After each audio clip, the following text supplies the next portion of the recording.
We are also human. Napapagod, nasasaktan at kailangan ng pagmamahal.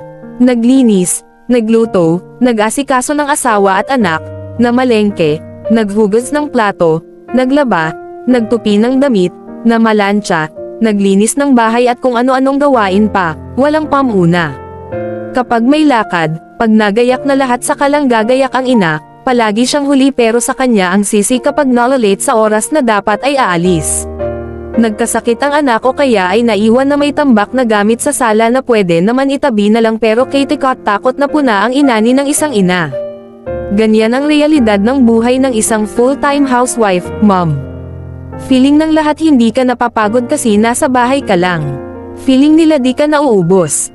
Feeling nila sila lang ang may karapatan na mag-complain kasi ikaw housewife lang. Pero ang totoo ubos ka na kasi sila naalagaan at minamahal mo, pero ikaw konting, thank